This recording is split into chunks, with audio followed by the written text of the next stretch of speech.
Welcome your host, Caddy Frink, as she leads discussions about substance use disorder and the journey to recovery. You're listening to Redefining Recovery, a recovery revolution.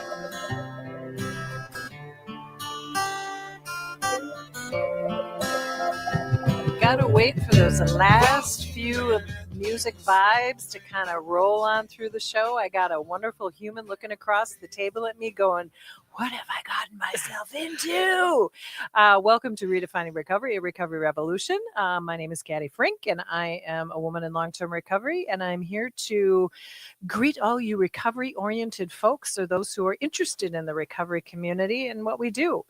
But first, let me thank our generous funders, including Patrick and Amy Butler Foundation, Otto Bremer Trust, the Sauer Family Foundation, the Hardenborough Foundation, alongside many other foundations and grants and corporate and maybe some individual donors that are giving us some marvelous contributions at any time. We are delighted to take any donations that you have for our organization to continue these incredible services that we have. And thank you for listening to this podcast and this radio series. So across the table from me is a lovely human, and that person's name is Kinzie. Kinzie, would you say hello to the people?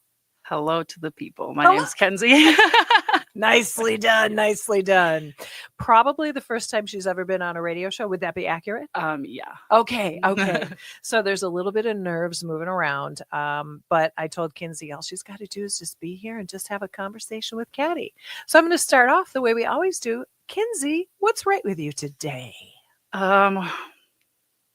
What's right with me today? I got here safely. Sweet. I started working with y'all. That's pretty fun. I get to do something I love. So that's what's right with me today. What's right with you, Caddy? Oh my goodness, look at her. She just rolled right into that. What's right with me today? I also got here safely. So we're at a recording studio. I think you probably all can figure out that in radio listening land. And I had an opportunity today. I'm at our satellite little office, and I got to talk to a group of about 7 or 8 people today about what Minnesota Recovery Connection does. And I saw some little bright-eyed humans and somebody who actually knew about us. Another person actually was getting services from us. But it was really nice to see people kind of go, that sounds like a cool thing that Minnesota Recovery Connection does, that peer recovery services. So I'm going to do a little addendum, a little conversation to a show we had last weekend. I want everybody to know that sometimes when we have a conversation on this show, it might not always fit well, sit right, be comfortable. And I am never, ever in any space in the work that I do going to want to make people uncomfortable. But when we are talking about recovery, we talk about recovery from drugs, we talk about it from alcohol, we talk about it from gambling, we talk about it from having a justice involved background. We got a lot of people, right, Kinzie, that do a lot of things. A lot. And there's a lot of stigma. Yeah. And so I want everybody to know, and I was told by a radio host that will leave nameless that, maybe your show might have some pushback sometimes. And I'm like, good. Give me pushback. Tell me what either didn't feel right, and I will blatantly apologize if I hurt somebody's feelings or somebody felt uncomfortable. And then I also want to remind everybody listening that the people who struggle with any kind of recovery, it is hard. And there's a lot of things that we already are taking a lot of heat for, and sometimes it's uncomfortable, isn't it, Kinzie? Oh, yeah. Recovery is hard. Yeah. Yeah, she says. And so I just want everybody to know that if you were a little uncomfortable with a conversation at any given time, feel free to reach out to me. I have answered people personally, and also know that it's hard. It's hard to recover, and it can be uncomfortable, and you might not always like exactly what you're hearing, but I want you to have an open mind and an open heart. So I will close with that and say, for anybody who felt uncomfortable, ask yourself why you were uncomfortable, because a lot of times when we're uncomfortable, there's something we have to learn. And if you're super uncomfortable and you're ticked off with me, I'm okay with that too, because I've ticked off people in my life, and I generally say, oopsies, sorry, just like in class, right, Kinzie? Yeah. Whoops, didn't mean to do that, but what can I learn from it? So, Kinzie, you tell the people out there what you're doing at Minnesota Recovery Connection. So I work through AmeriCorps Recovery Corps, and I'm a project coordinator. So I got lucky with coming to Minnesota Recovery Connection, but basically what I'll be focusing on is working on projects that will be building on outreach to unhoused populations. So I've just been kind of reaching out to like shelters. I've been reaching out to encampment project coordinators and just kind of like seeing what they might need. And, setting up times to possibly meet so that we could maybe reach out to them, because that's a population that needs help and that we could be educated on. So. Right.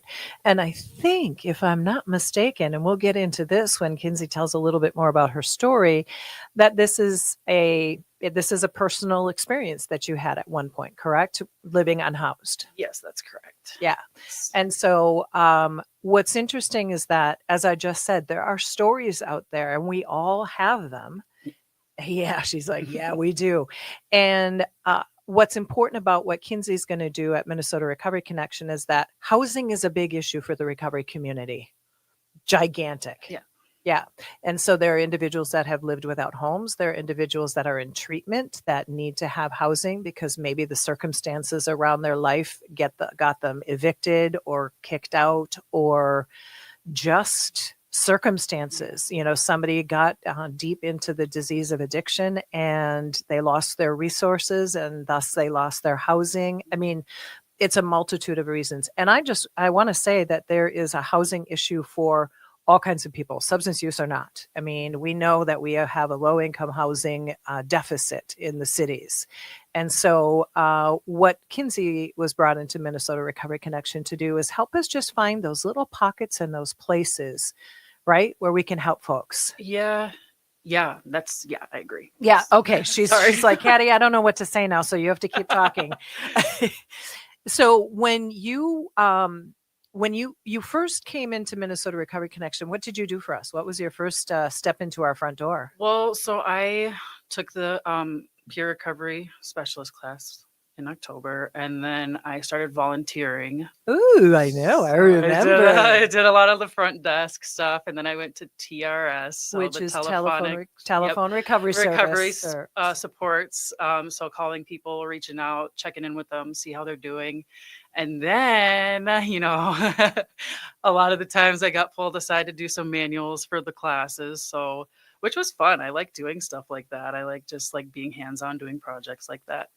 So a lot of just helping us out. Yeah. Well, and then what happened is that because Kinzie was part of our organization and began to build her recovery community, become valuable to the recovery community, being at our front desk at our office and then doing telephone recovery support, reaching out to people who asked to have a phone call periodically. And she was great at it, just so you know. I got to hear through the wall on occasion.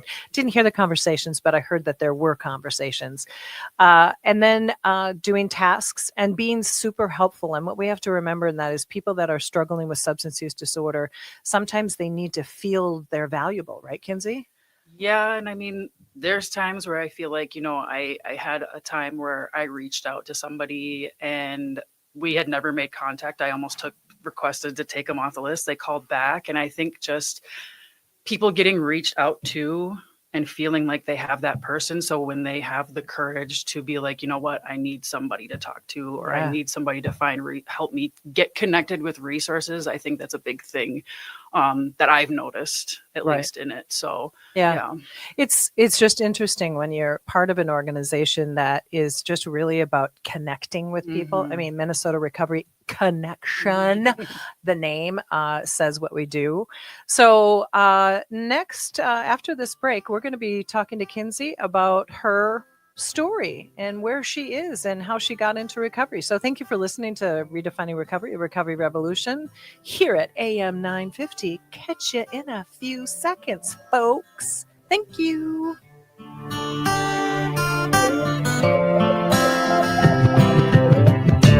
all seen the man at the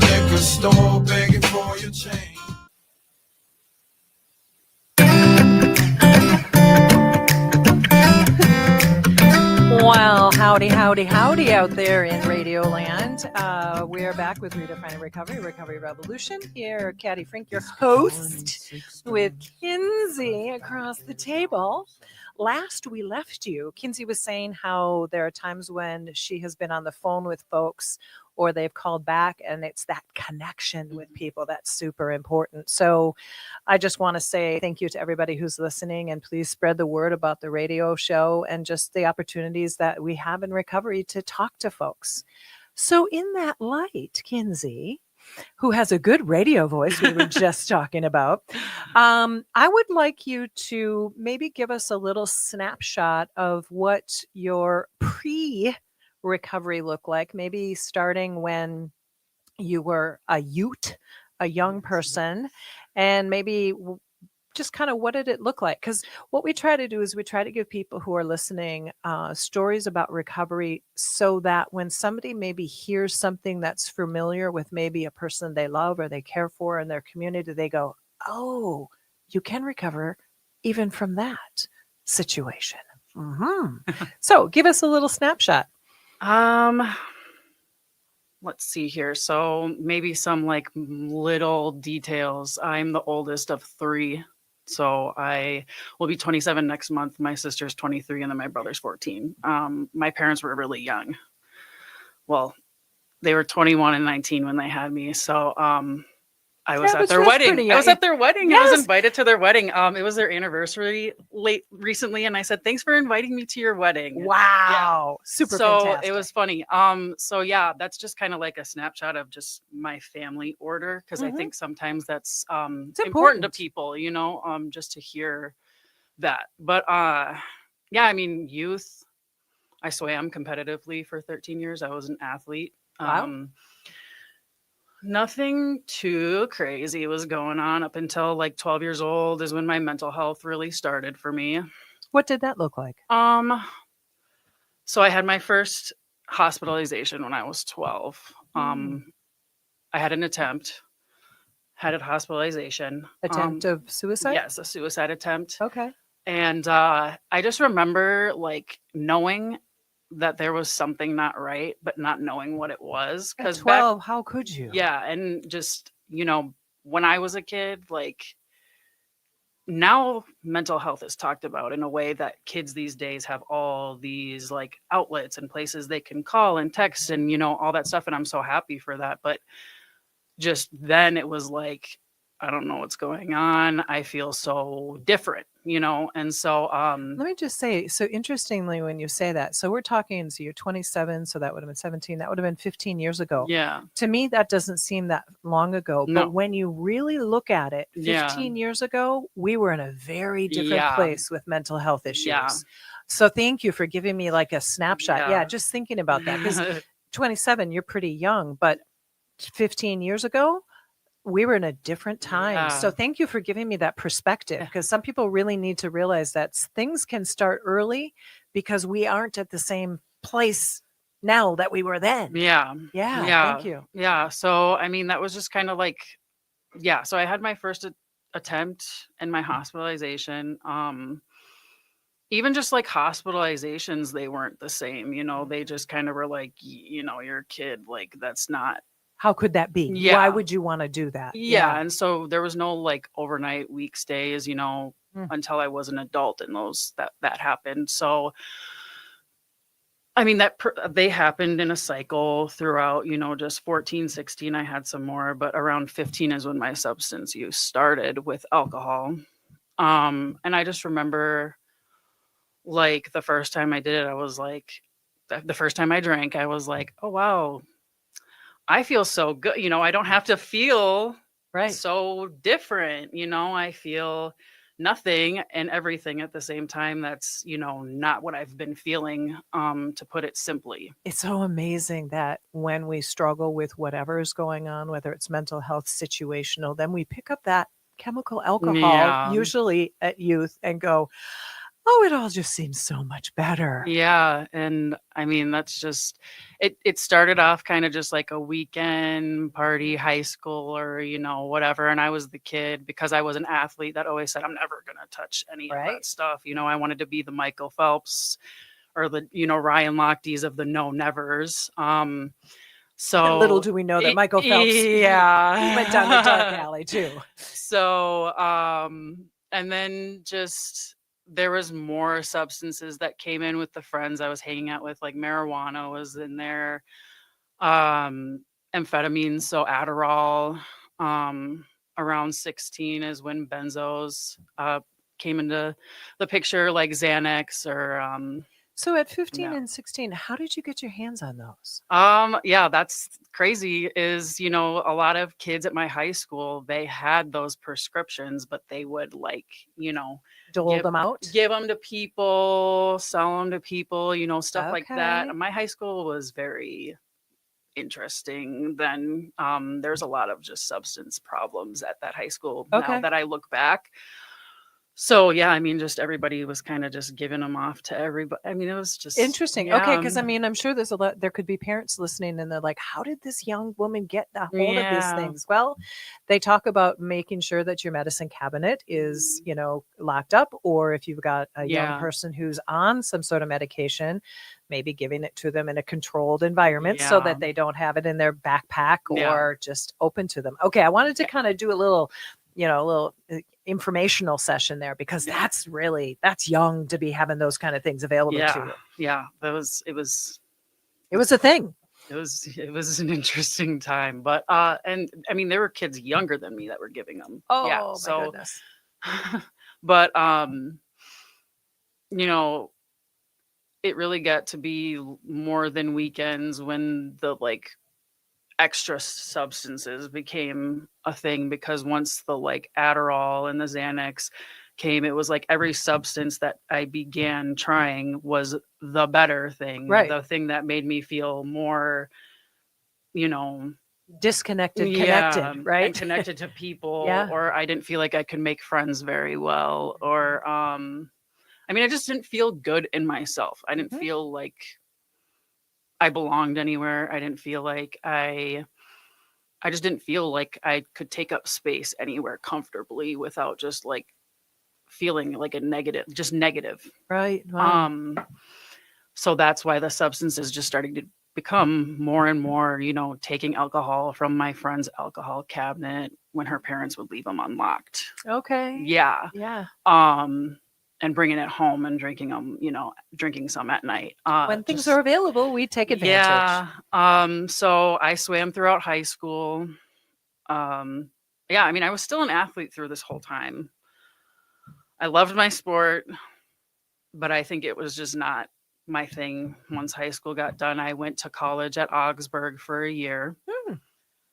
I was not ready for it. And just the partying and the... So I take it the Step Up program wasn't something that you participated in? I knew about it, but Okay. I didn't know it would be beneficial for me at the Right. time. Well, it's interesting because I think a lot of college students, you get caught up in the party atmosphere and you don't think that you have a problem because everybody's doing what everybody's doing. Would that be somewhat accurate? Yeah. Yeah. You're Yeah. sort of the norm, Yeah. where in fact, how do you define that line between this is everybody's behavior or this is my behavior that's a little bit off the chain? Yeah. Yeah. Yeah. And I mean, like, before I went to college, I had become estranged with my parents. Okay.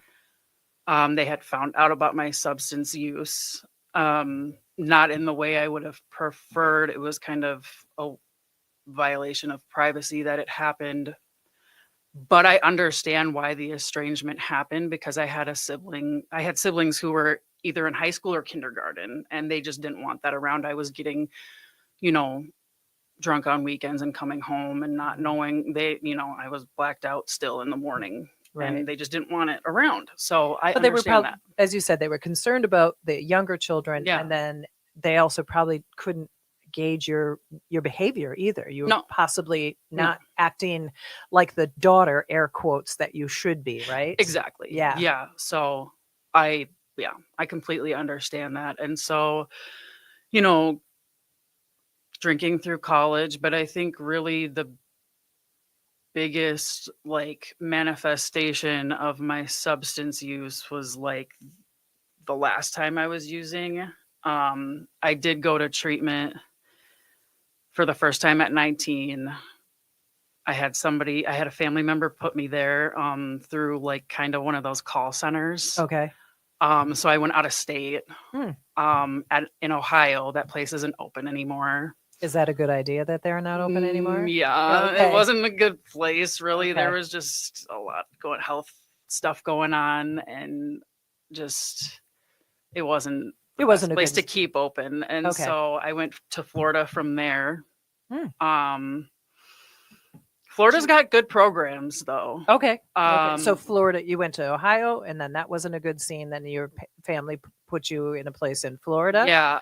Okay. I was still estranged with my immediate family at this point. So this was my mom's side of the family that was Guiding you, let's say. putting me places. Yeah.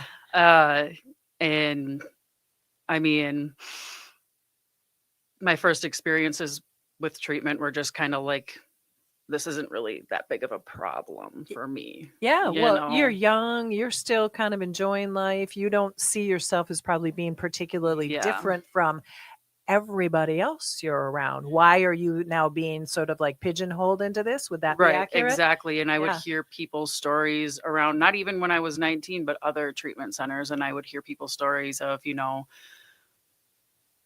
homelessness, justice involvement. And I'd be like, well, that's not me. So I'm not. I'm not that. Yeah. Yeah. So I didn't really care. Right. And I just went home and I went right back on To the behavior. to yeah. the behavior. And so I think that was a mistake.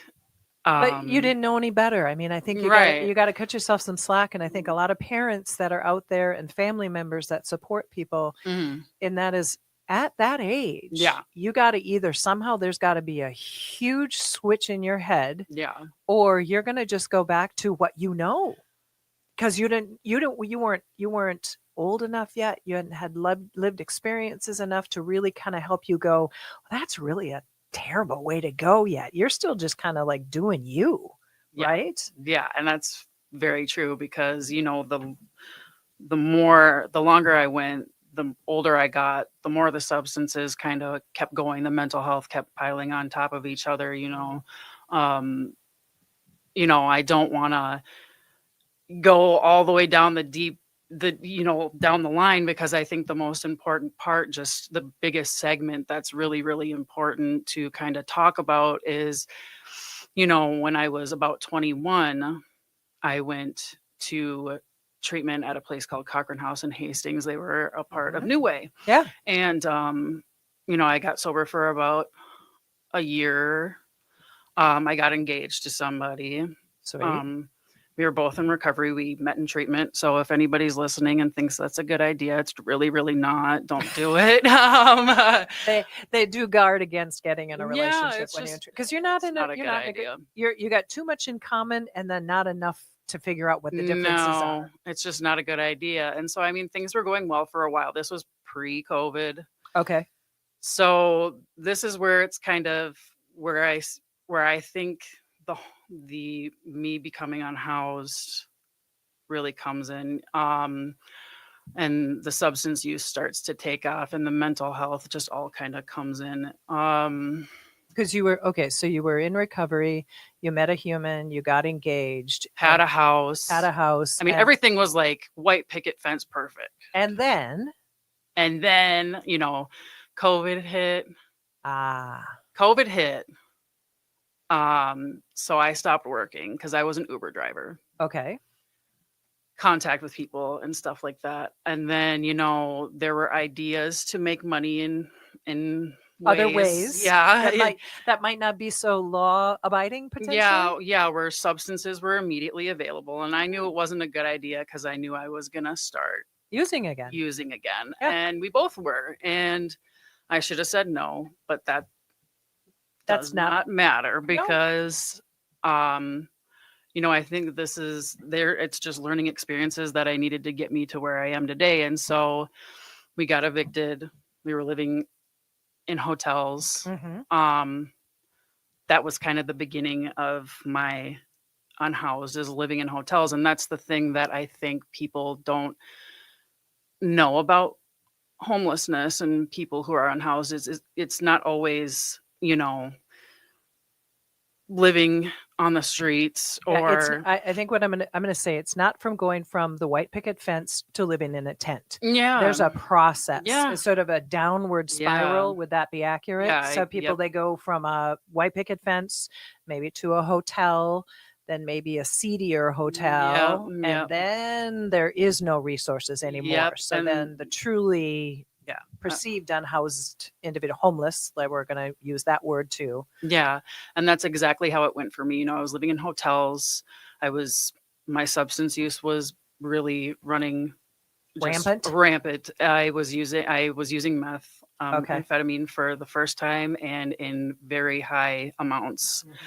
And that did not help, my mental health. It didn't help anything at all. And so there was just a big event that happened between me and my now ex-fiance where there's domestic violence in my background, and it was just this big event where it was like no more. Right. And that's when being on the streets homeless Truly happened. homeless. Yeah. Okay. And so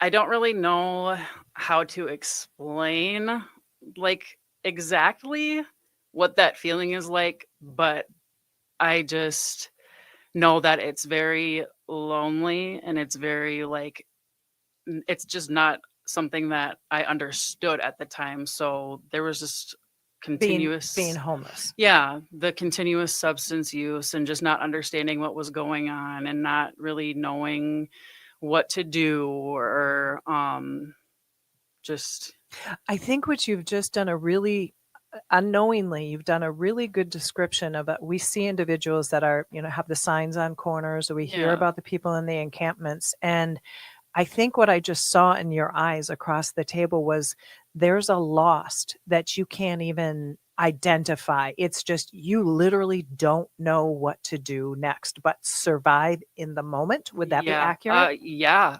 That's a lot of what it is, and I think a lot of it is just that's a lot of what I want to do with what my position is just not even just use what my experience was, but go places where I can, with permission from people, use what they are experiencing and take it and educate other people. But yeah, it's just a very lost feeling. I have justice involvement, and I feel like going to jail Mhm. for a while, like in cycles, saved my life because I was so lost. Yep. Um, It straightens up people's minds in a yeah, sense, even the worst of scenarios, yeah, but in a place where you mhm, technically can't get substances. yeah, So you kind of got to get a cleaner mind, even if it's the mhm, last thing you want. yeah. So let's kind of move forward Yeah. on this. So you got so the homelessness came to an end. How? What happened next? So in and out of jails, kind of stuff like that. There hit a point where it was nearing a winter, and I was just like, I can't do this anymore. I had just gotten out of jail, and I had a PO from Hennepin County who I don't know, maybe I'll tell her to listen to this, but she was like, you need to find somewhere to go, or like treatment wise, or you're going to You- prison, okay. and I'm just like, oh my God, I don't know if I can do that. I've been given this opportunity to do this before and I can't. And so I went over to Catholic Charities Dorothy Day, where all my friends were. Yep. And, I used opiates for the last time, and I just had a bad reaction. And I was like, if I keep doing this, I am going to die, Wow. or I'm going to go to prison because I'm not going to be able to get myself Out of it. Yeah. Yeah. And so the next day, I literally went to the U of M campus, the hospital. That's the only hospital that ever really helped me. My mom works there. And so I went in there and I was like, I need help, please. Like, please just help me. They helped me so many times. And I was like, please, I need help. Mhm. I want to go to treatment. Like, just help me. And so they put me in the psych ward for a while. And that's Where it how all I went. began. Yeah. Okay, so you went in and you asked for help, and sometimes people have a bad experience when they go Yeah. in a real desperate yeah. situation, and you're saying that in your case, this time, there might have Oh, been other yeah. times, Oh, this yeah. time it worked. Oh, yeah. And Wow. like, there are places, there are times in settings where when I was homeless and unhoused and I quote unquote looked the part, people would treat me different. So I'm grateful Treat you like for poop. yeah, so I'm grateful for the fact that they cared enough Mm, and had the, empathy and compassion enough to be like, you know what? come on. We got you. Yeah, they were, yeah. Wow. So you spent some time in a mental health space, Yes. kind of got regulated. Would that be accurate? Yeah, I mean, I slept for a while. That's my understanding. There's a Yeah, lot of I was sleeping. withdrawing for a while. I mean, I remember a lady would come in and be like, "You need to take your meds and walk around." And I was like, "I can't. I Mm. just can't walk around right now." And so it was nice to sleep and kind of rest for a while. I had to go talk to a case manager just about where they were going to put me as far as a treatment center. Because that was like what I told them. I was like, I want to go to treatment. Right. Yeah. Do Do not pass go. put me back out there again. Like I need to get well. I hadn't had contact with my family at all during this whole Was that good or bad, do you time. think? I mean, well, I did have some when that event with my ex-fiance had happened, and my mom saw what I looked like on Mm. meth, and I had told her before she came and got me, I said, I'm using, and I just want to know that I'm using this substance, and you're not going to like what you see. And it was really hard. Yeah. She was the only one that saw it. Mhm. And I mean, she, You weren't a yeah. pretty No, picture. and I was in a very deep psychosis at that point because of Okay. how much and how quick. And so, I think it was good and bad. Yeah. Well, I think what I want to take away from what you just said, and that is when an individual is lost in their substance use disorder, we talk about many times how mental health and substance use disorder, they are bedfellows Oh, yeah. because one eliminates the pain on the other, and then the other one can expedite the feeling. And I don't know which one is worse sometimes, but what Yeah. you're saying is that the mental health and the substances helped quiet the voices, but then Mhm. the voices got loud because the mental health was going. Yeah. It just goes back and forth. And so the thing that when we come back, we got a couple of minutes before we take a break, but what I want to kind of help people maybe understand out there is that if somebody has somewhat undiagnosed or not understood mental health issues, and then they start going off of substance like you did Mhm. really heavily, you get put into a hospital. It takes time just to clean the body out, not to mention any of the other crap that you got to figure out. Yeah.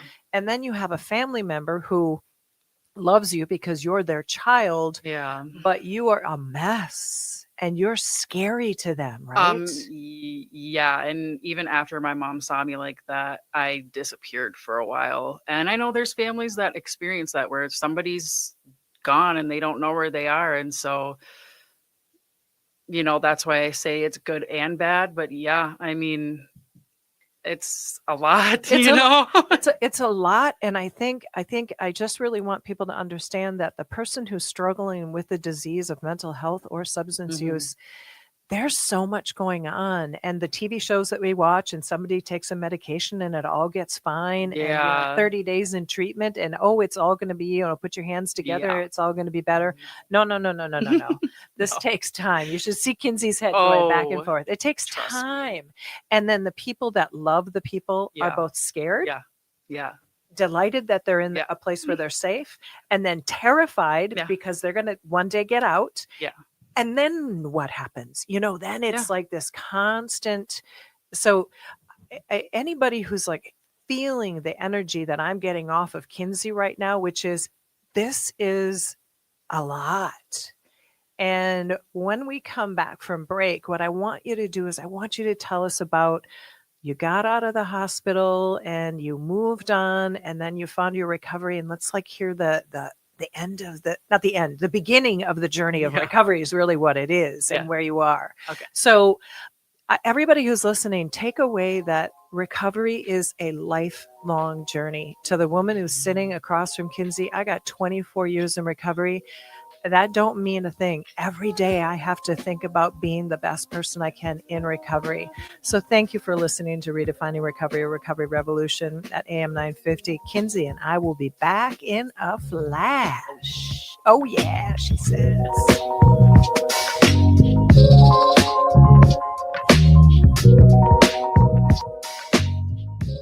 I was doing that before this.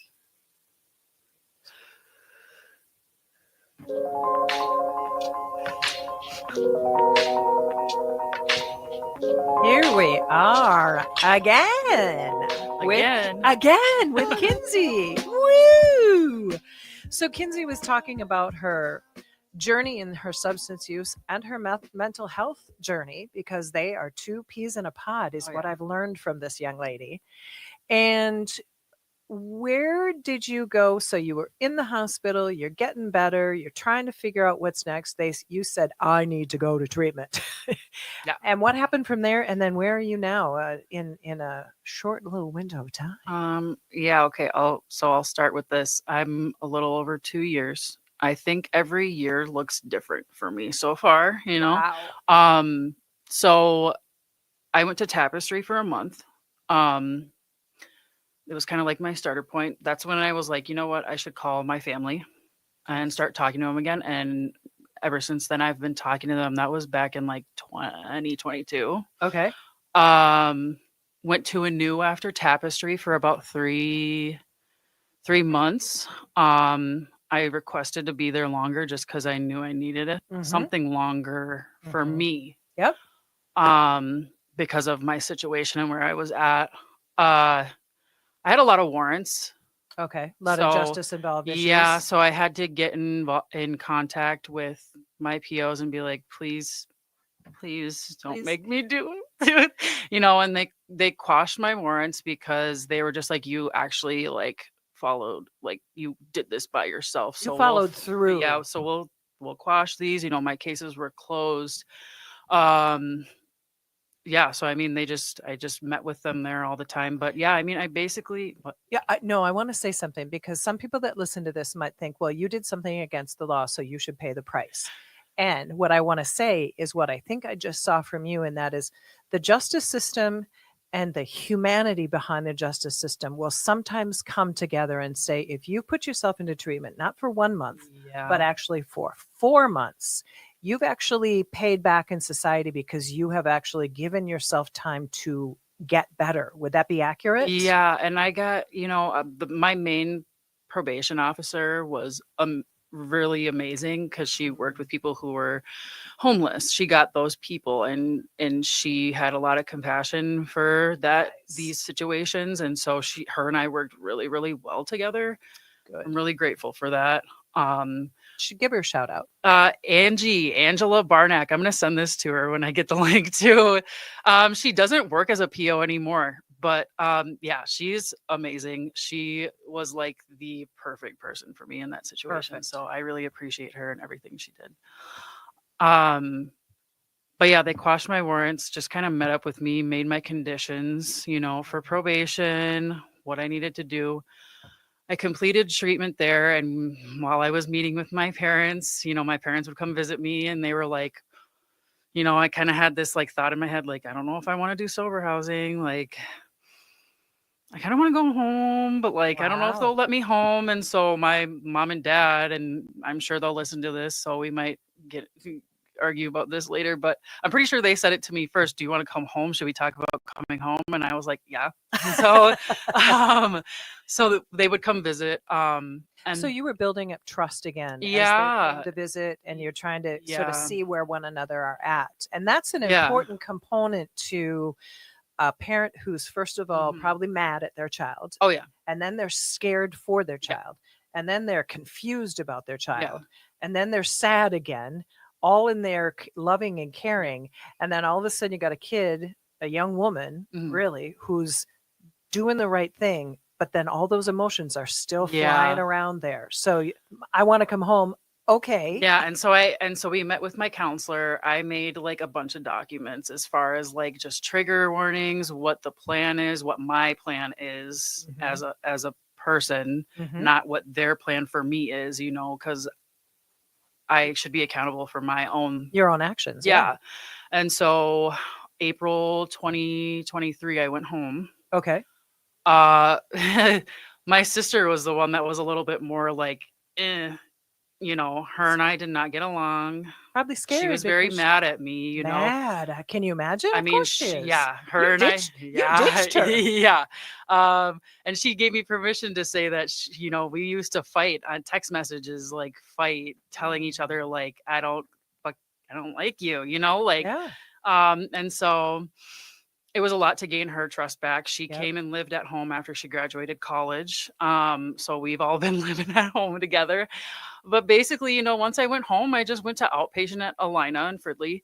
And I mean, that was for about 6 to 9 months. And I'm grateful for that too, because I needed the longevity of just something that gave me like something in recovery with a routine. Being accountable. Yeah, I didn't have a license because of my justice involvement, which she has gotten back. Yeah, I got say. it back. Yeah.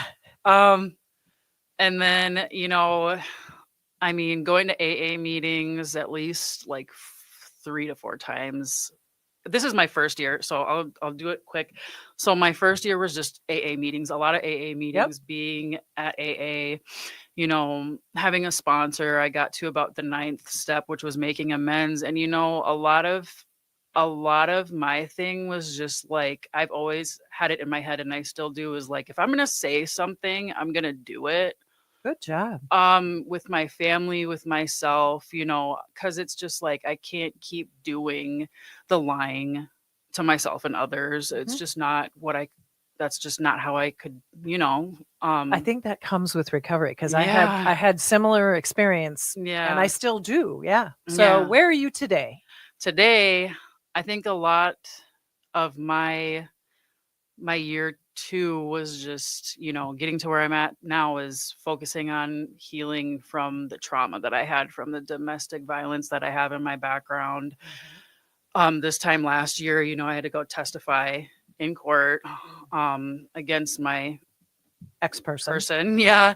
And so that was an experience that was a lot, but I have therapists that are amazing. And I just have built a lot of skills, because I knew that my trauma was going to be the main thing, that if I didn't attend to it, it would bring me back to behaviors, back to my substance use, and just taking it out on people that don't deserve it, because that's my MO too. That's how I was when I was younger. That's how I was when I was using. That's how I was when I was just, Well, you're upset, you're frustrated, you're confused, and so what you're going to do, you're going to push back. Yeah, and you get a reaction as well as you get to get it out. Right, and I don't want to do that. No. So I just, I see my therapist 2 times a week still, and that's been that way since I was in treatment. And it's been working really well, because that's the biggest, like, that, going to the gym, the self-care. Yep.